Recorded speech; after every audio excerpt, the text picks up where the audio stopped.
मानेत भाला घुसलेल्या त्या डुकराला या जाळीत मुसंडी मारताना पाहिलंय मी. भाल्याच्या वरमी पडलेल्या घावानं तिथंच कुठंतरी मरून पडला असणार तो. ती त्या निहाळून पाहिलं. फिरून फिरून शोध केला तरी माणूस नाही त्याचा. मोठं नवलच आहे. पिताजी नको नको म्हणत असताना शिकारीला आले. आणि आई तीच आमची शिकार बनलीस. कोण घोरपडे? होय, तुझा भावी पती. तुझ्या बापानं केलेल्या अपमानाचा बदला तुझ्याशी जबरीनं लग्न लावून करणार आहे मी आता. मला कितीही मांडे खाल्लेस तरी मकडाला मालिक मिळणार नाही कधी. आहे खरा मर्दानी. हा घोरपडे वाघ आहे वाघ. मनगडाच्या बळावर हवं ते मिळवू शकतो मी. मानाजीराव पाहता काय? बांधा तिच्या मुसक्या. घोरपडे, माझ्या मनगडात जरी बागड्या दिसत असल्या तरी हातात तलवार आहे आणि या तलवारीला भल्या भल्या वाघांची शिकार करण्याची सोवा सराव आहे. याची याद ठेवा. वेडे पोळी, तुझ्या सारख्या नौजवान सुंदरीनं या बाजी राजासारख्या उमद्या आणि सूर पुरुषावर तुटीचे रंग खेळायचे सोडून तुलाही जीव खणे रक्ताची रंग पंचमी करून जीव खणे अवदेसा का बरं सुटते? तुझ्या त्या हाती हे जीव खणे नाजूक हत्ता शोभत नाही. हे ती तलवार चल आमच्या बरोबर. नामर ढेकडांनो, आवांताय अर्जुनाच्या अवसराचा पण आहात निव्वळ शिखंडी. आता बऱ्या मुलांना जाऊ द्या मला. आणि स्वतःला मोठे वाघ समजत असाल असेल उरात हिम्मत तर या जगदेवरावांच्या वाड्यावर आणि द्या त्यांना युद्धाचं आव्हान. त्यांच्याशी झुंज खेळून आरा जिंकून मला येईल मुकाडला तुमच्या बरोबर. तू घरून दंश करायला दबा धरलेल्या सापाला आणखी घेऊच नकोस. अजून पूर्त ओळखला नाही या घोरपड्याला. वेळ आली तर तुझ्या बापा देतात खेचून आणीन मी तुला. पण अनायास हाती सापडलेला सावध सोडून पळत्याच्या पाठी लागायला मी इतका मूर्ख नाही. मानाजीराव, घ्या तिच्या हातातलं ते खेळणं खेचून आणि ओढा तिला पुढं. आम्ही नामर्द फेकर काय चल तर बघ आता.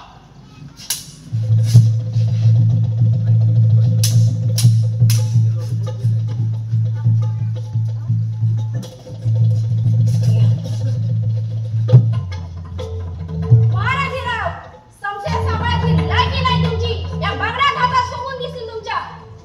हो पुणे 8 महिने कशाला दिमाग दाखवतेस त्या टीपवर खोला जसा.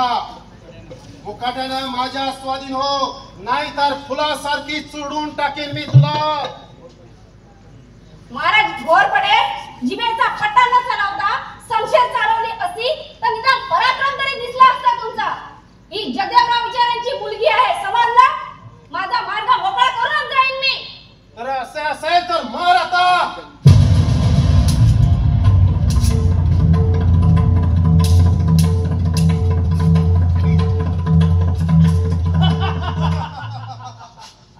शाबास बाजीराजे, आता पाय मानायची करामत. चल सोड, सोड. अरे उभा, सोड मला, सोड. अरे उभा, सोड.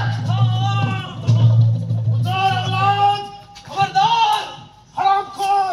कोण आहेस तू? तुझा मृत्यू कामर असाही आपल्यावर हत्यार चालून आपल्या बहादुरीचा दिमाग दाखवतोस काय?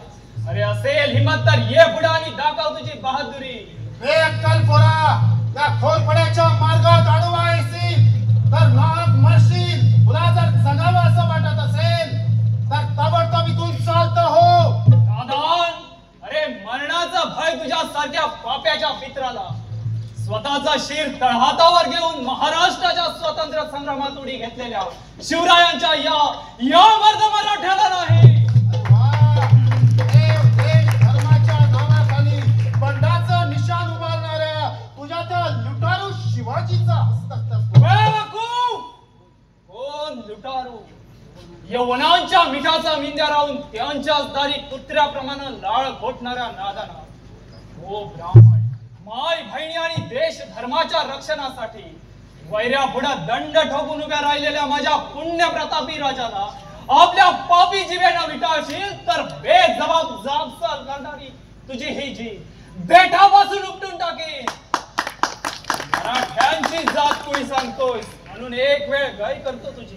जा काळ कर इथून, नाहीतर गर्वाने उन्नत झालेला तुझा येशीर धडा वेगळा करीन. अरे ही मुंडी छटायची कामं तुझ्यासारख्या मिसरूड ना फुटलेल्या पोराची नवात ही कामं या खोर पड्यानीच करावी. सम्रांगणावर दुश्मनाच्या मुंड्या पडण्यात आयुष्य घालवलंय मी. आता माझी शिकार माझ्या ताब्यात दे. आम्ही निघालो. बेशरम माणसा, अरे माय बहिणीच्या शीलरक्षणासाठीच्या मानी मराठ्याची तलवार सर्क शिवून आजी तुझी माणसाची तर नाहीच. असली तुझ्यासारखे देशद्रोही हैवान नष्ट केल्याशिवाय माझ्या महाराष्ट्राचा उद्धार होणार नाही. शेवटी मरायचं ठरवलं असतं तर मर आता.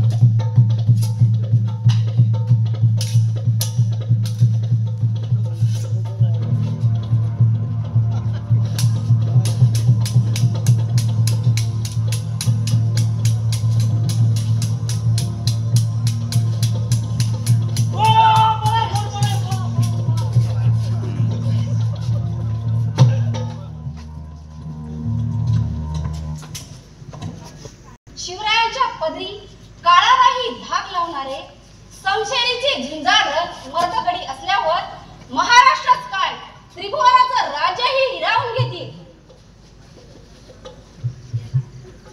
इसटले हराम हो, घोड्यावरून पळाले म्हणून वाचले.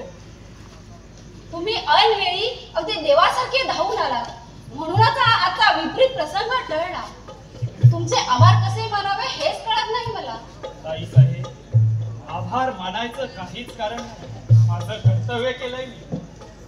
तो ब्राह्मण आणि स्त्री यांच्यावर जुलूम करणाऱ्या हरामखोरांना मुळीच दयामाया दाखवू नका असा राजांचा हुकूम आहे आम्हाला. राजांचं शौर्य औदार्य स्त्री दाक्षिण्य त्रिखंडात मशहूर आहे. विश्वसुंदरी गणल्या जाणाऱ्या कल्याणच्या सुमेधाच्या सुनेला माहेरी आलेल्या बहिणीच्या इतमामानं ओटी भरून पावती करणाऱ्या शिवाजी राजांचा गडी तुम्ही. यथा राजा तथा प्रजा. तुमच्या प्रमाणच मीही त्या पुण्यप्रतापी राजांची एक पुजारण आहे. दासी होऊन जर जन्मभर त्यांची सेवा करायची संधी लाभे तर स्वतःला धन्य समजेन मी. ताई साहेब, राजांवरची तुमची ही भक्ती पाहून फार आनंद होतोय मला. चला चला तुमच्या घरी पोहोचवतो मी तुम्हाला. पण तत्पूर्वी माझ्या उपकार करण्याचं नाव तरी कळेल का मला? माझं नाव सर्जेराव जेधे. जेधे हो, कान्होजी जेध्यांचा मुलगा. म्हणजे जेधे काकांचा बाजी की काय तू? होय, राजांनी मला सर्जेराव हा किताब दिलाय. पण ताई साहेब, आमच्या वडिलांना ओळखता वाटतं आपण. अरे लहानपणी तुझ्याप्रमाणेच मीही त्यांच्या अंगाखांद्यावर खेळले. पुढे जेधे काका स्वराज्याला जाऊन मिळाले आणि आमचे पिताजी स्वामिनिष्ठ करत यवरांची गुलामगिरी करतच आहेत. अरे असं पावतोस काय? जेधेराव विचारांची सुमित्रा मी. म्हणजे विचारांची सुमित्रा. आणि त्या घोरपड्यानं तुझ्याशी अतिप्रसंग करा. आश्चर्य आहे. आश्चर्य वाटण्यासारखं त्यात काही नाही.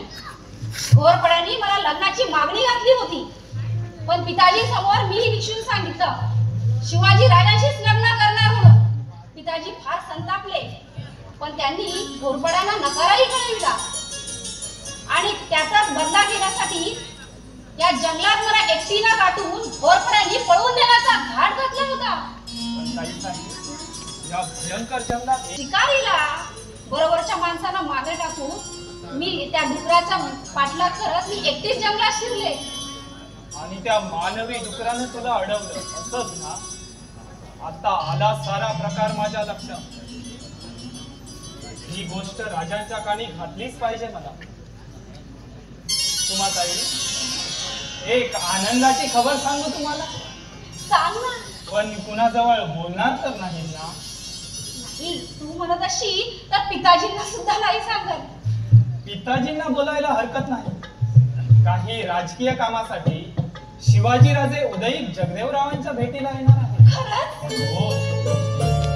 मग आतापासूनच मला राजेच्या स्वागताच्या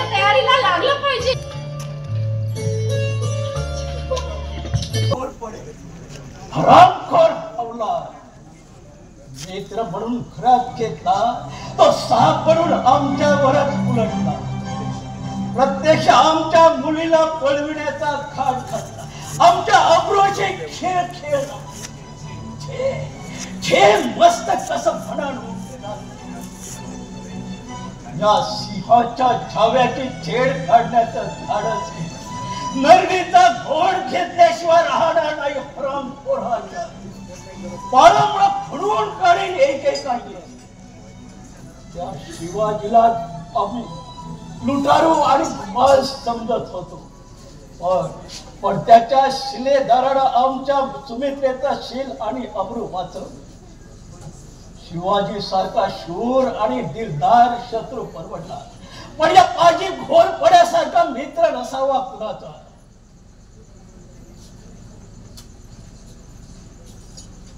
पाजी घोरपड्यासारखा मित्र नसावा.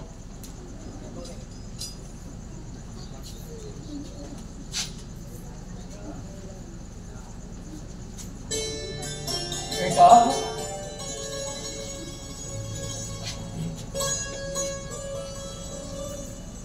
बेटा, आज सकाळपासून कसली एवढी धावपळ चालले? सगळं सारवण केलं, रांगोळी घातलीस आणि आता ही या राम प्रहरी ही फुलं घेऊन कुठं चालले? कशासाठी? स्वागत करायला.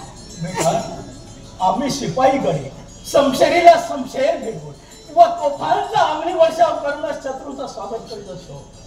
पण पुष्पवृष्टीनं स्वागत करण्याला सिकंदर नशिबाचा असा कोण आहे आमचा वैरी? शिवाजीराजे भोसले. शिवाजीराजे इथं येणार? होय, आता सूर्योदया बरोबरच शिवाजीराजे आपली मुलाखत घेतील. वेळेपुरी बादशहाचा नमक खाणारा प्रत्येक माणूस कोणत्याही भल्याबुऱ्या मार्गानं शिवाजीला जिंदा या मुर्दा पकडून बादशहा पुढे पेश करण्यासाठी टपून बसला असताना आमच्या सारख्या एका जबरदस्त शत्रू पुढे जाणून बुजून शिवाजी येण्याचं धाडस कधीही करणार नाही. समर्थाचिया सेवका वक्र पाहे असा सर्व भूमंडळी कोण आहे.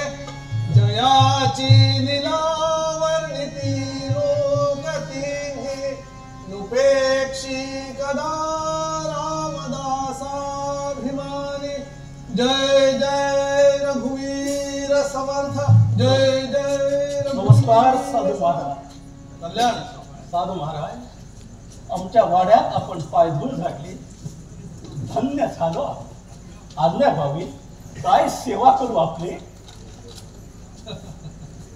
जगदेवराव, वाड्यात शिरताक्षणी प्रथम आपल्याशीच गाठ पडली. ठीक झालं. आपणाशी मला एका महत्वाच्या गोष्टीबाबत बोलायचं आहे. बेटा, जा तू आपल्या कामाला. कोण आहे रे तिकडे?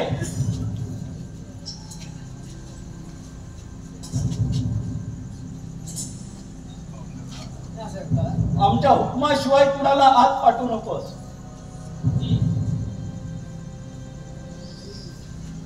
साधू महाराज, आपल्या एकंदर वर्तनावरून आपण खरे साधू वाटत नाही.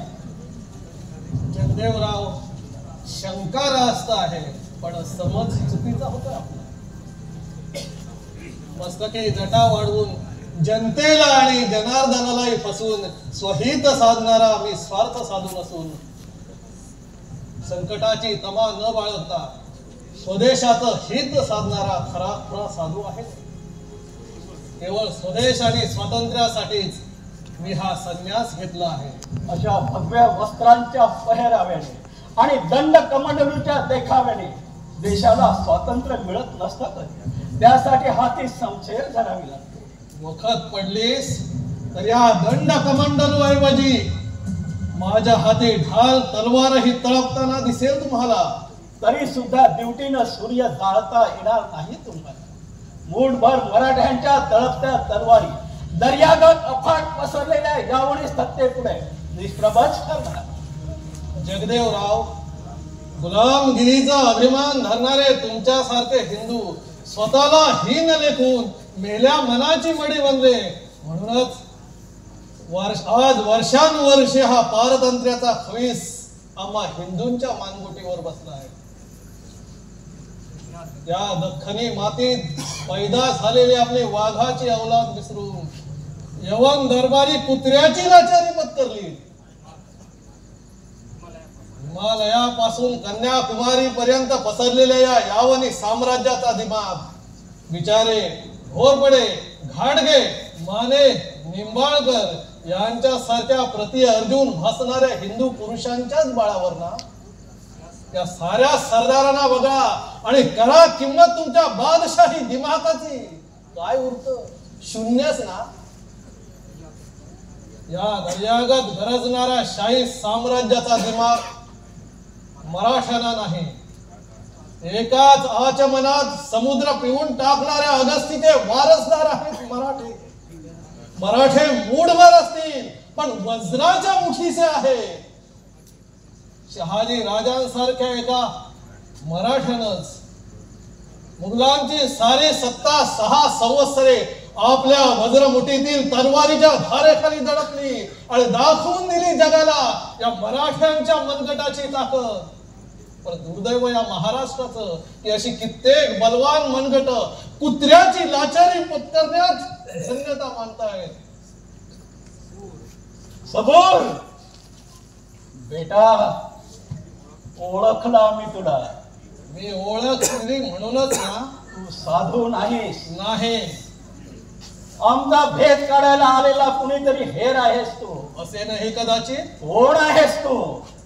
ज्याचे नाव ऐकतात शत्रू गोटातील कित्येक दुश्मन आपला काळीच चोरी जाईल म्हणून भयानं आपली छाताड आवळून धरतात. तो बहिर्जी नाईक आहे मी. शिवाजीच्या पदरी असणारा बेगुमान आणि धाडसी हेर म्हणून ज्याचा बोलबाला तोच बहिर्जी नाईक तूच तर. होय. शाबास शाबास बहादूर. तुझ्या या धाडसी शरारतीवर आणि बहुरूपी करामतीवर आम्ही निहायत खुश आहोत.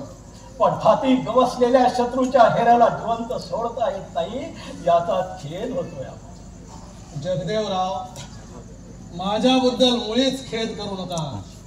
शिपाईगिरी पत्करली त्याच दिवशी मृत्यूशी मैत्री केली मी. आता एकच सांगा, वैऱ्याच्या घरी बातमी काढताना कमनशिबी ठरणारा हेर मृत्यूदंडास पात्र असला तरी वैऱ्या घरी धन्याचा सांगावा घेऊन गेलेला दूत अवध्यच असतो ना. होय, युद्ध निधीचा संकेत आहे. मी सुद्धा धन्याचा सांगावा घेऊन आलेला दूतच आहे. कसला सांगावा? कुणाचा? शिवाजी राजांचा. आता क्षणभरानं राजे आपली मुलाखत घेतील. नाही, बिलकुल नाही. शिवाजीच्या बुद्धी चातुर्याच्या आणि धाडसी करामतीच्या आम्ही कित्येक गोष्टी ऐकल्या आहेत.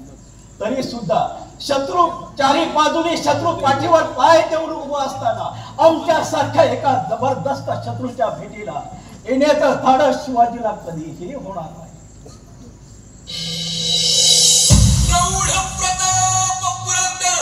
क्षत्रिय कुलावतंस सिंहासनाधीश्वर राजाधिराज श्रीमंत श्री श्री श्री छत्रपती शिवाजी महाराज की.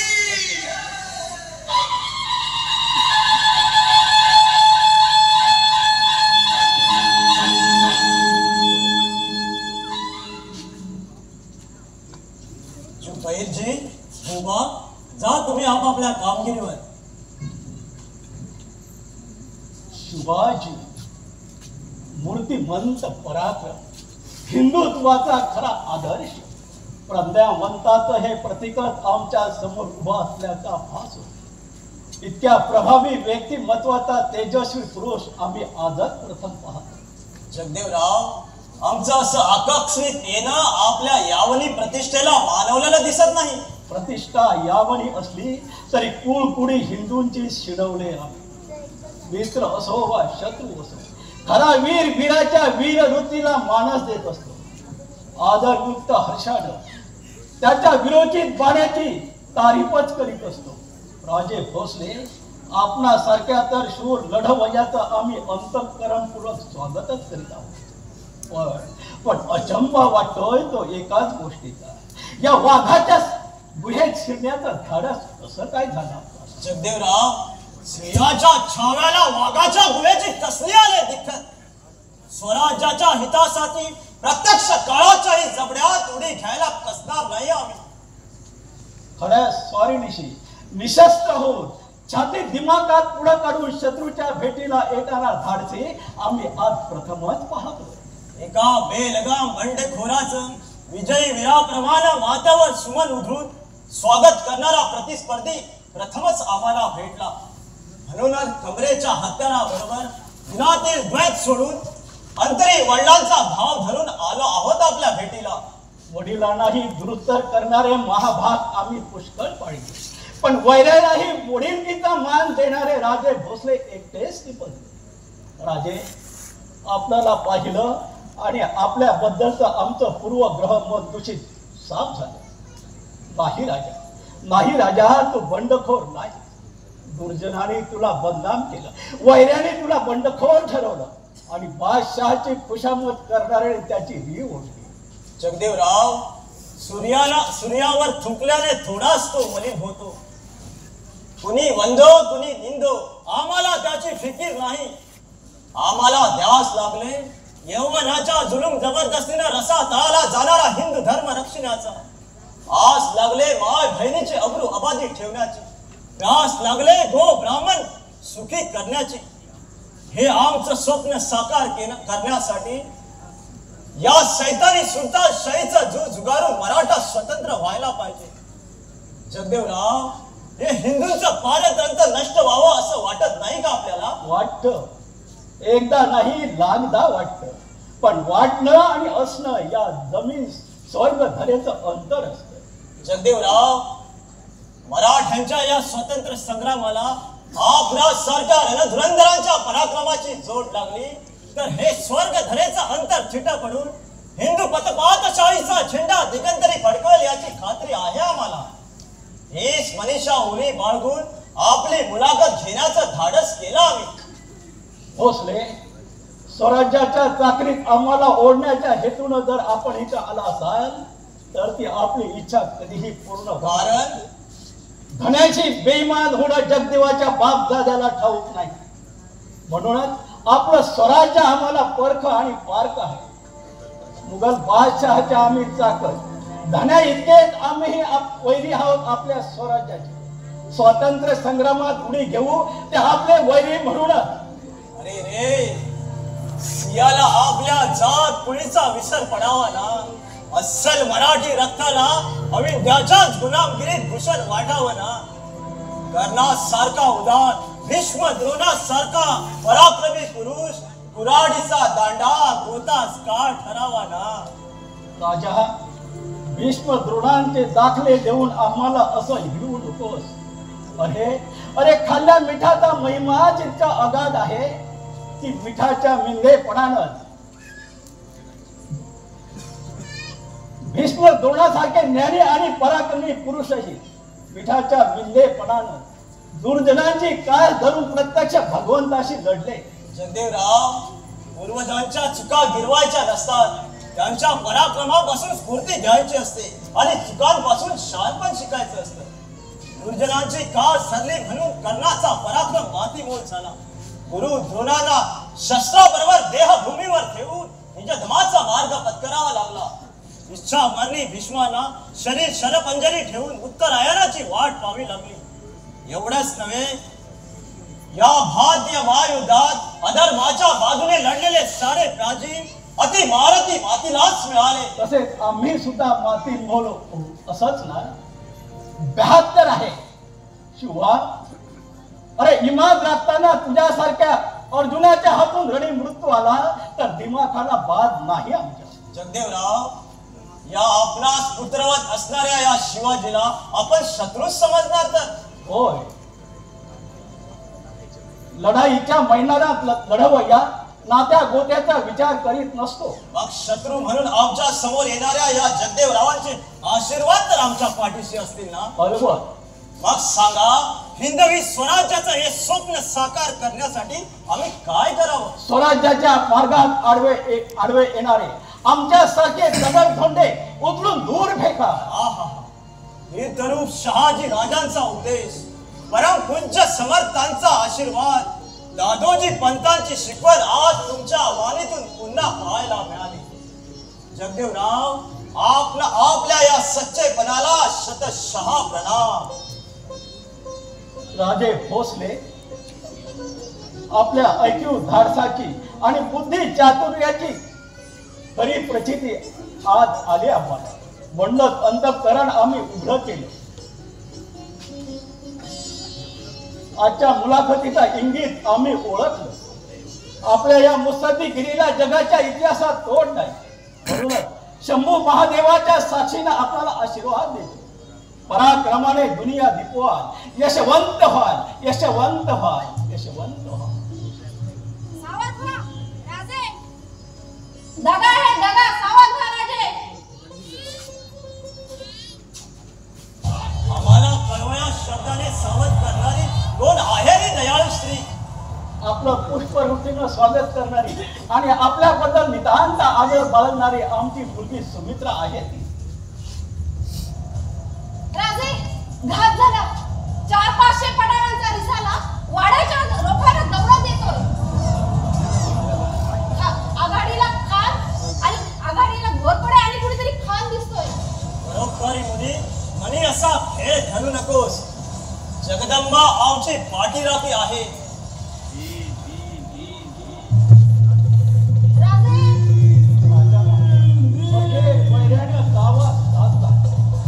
शिवाजीची सद्दी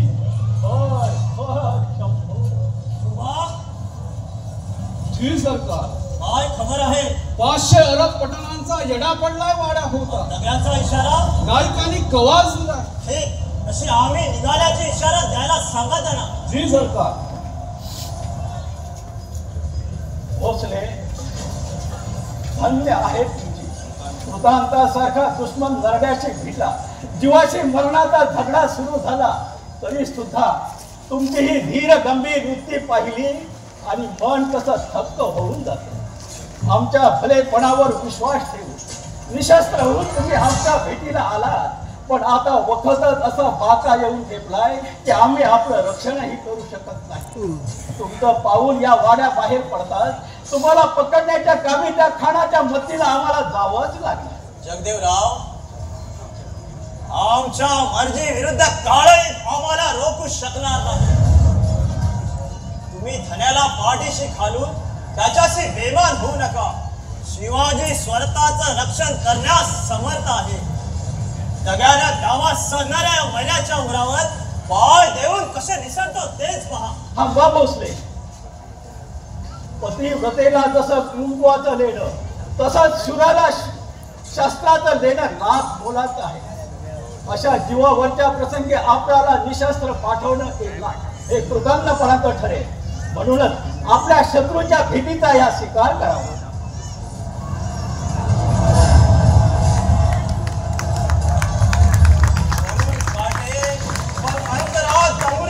साठे असणाऱ्या फणस फळाप्रमाणे तुमचं हे प्रेम अंतःकरण पाहिलं की म्हणून पुन्हा तुम्हापोटी जन्म घेण्याचा मोह होतो. चला महाराज, आता इथं बेनिगा रेंगाळण्यात होत आहे. जगदेवराव, येतो आम्ही. या ओक्षवंत व्हा.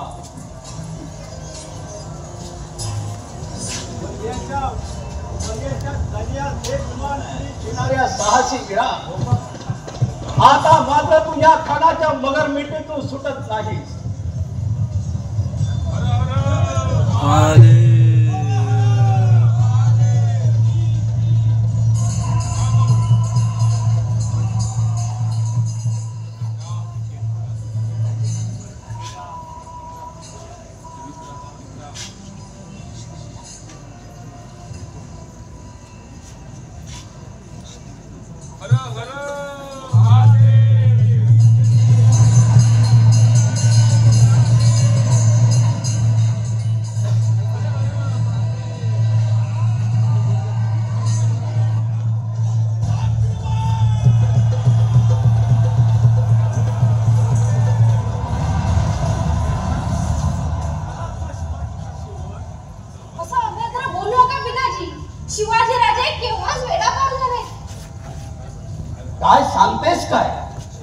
500 अरबांच्या दराड्यातून शिवाजी निसटला. अहो ते तुमचे अरब आहेतच कुठे मुळी जागेवर. केव्हाच पाला पाचोळ्यासारखे उडून गेले रानोमाळ. पण हे असं अघटित घडलं कसं? शिवाजीराजे वाड्यातून बाहेर पडले आणि अगदी थोड्या वेळात जसं मोहळ उठावं तसं वाड्याच्या मागच्या पिछाडीच्या जंगलातून 400-500 मावळे चित्त्याच्या कपाळीने अरबांवर धडक घातली आणि क्षणात साऱ्यांची दानादान उडून ही वानर सेना आली तशीच निघून गेली राजेंच्या मागोमाग आणि खवळलेला घोरपडे खाडाला घेऊन आपल्याच वाड्यात शिरलाय. तो मान घोरपडे काहीतरी बालन आणणार खास. तू आधी आज जा. वाह वाह रे शिवाजी, वाह वाह रे शिवाजी. खान साहेब, या शिवाजीला फितरवणारा हा पहा निमाखराम जगदेवराव. घोरपड्या जवान सांभाळ. धन्याची निमखरामी करायला तुझ्यासारखी कम मसालाची औलाद नाही जगदेवाची. बस देवराव, हमें पूरा यकीन हुआ है कि तुम शहंशाह के खिलाफ शिवाजी के साथ सलूक कर रहे हो. मुळेच नाही. दुश्मनाची दोस्ती आणि धन्याची बेईमान करणे हे जगदेवाच्या बाप दाद्याला ठाऊक नाही. इमाने इतबारे धन्याची चाकरी करणं एवढंच आम्ही जाणतो. शिवाजी सारख्या दुश्मनाला खरात घेऊन धन्याशी कोणती निष्ठा राखली जगदेवरावांनी? शिवाजीला आम्ही घरात घेतला नाही. तो स्वतः म्हणून आमच्या मुलाखतीला आला आणि आमच्या स्वामीनिष्ठे पुढे हार खाऊन आला तसा निघून गेला. मगर शिवाजी खुद तुम्हारे घर पर चल के आया था. उसी वक्त तुम्हें उसको गिरफ्तार क्यों नहीं किया? आमचाही तोच सवाल आहे. 500 अरबांच्या घराण्यात सापडलेल्या शिवाजीला स्वतःला पुढे बहादर समजणाऱ्या खान साहेबांनी आणि या घोरपड्याने तरी का पकडलं नाही? अहिलात खान साहेब, चोराच्या कशा उलट्या बोंबा आहेत त्या? हम सबको जानते हैं. सिपाहियों, गिरफ्तार कर लो इस नमकहराम को. जोरदार पुढे याद कर. अरे रे, दावा साधला वायऱ्याने, फेकला नामर्द फेकडानो. या जगदेवाच्या संशयीचे वार झेलण्याची ताकद नाही म्हणून असा दगा केला काय? दगाबाजाशी दगाबाजीच करावी लागते. जगदेवा, मूर्ख थेरड ऐक. तुझी खमेंड उतरून या घोरपड्यानं आपली पहिली प्रतिज्ञा पूर्ण केली. आता तुझ्या पोरीला माझी अर्धांगी करून माझी दुसरी प्रतिज्ञा पूर्ण करतो. बाजी के बदले अल्लाह के डेरे में रवाना करता हूँ तुझे. सिपाहियों, इस जलील बेईमान को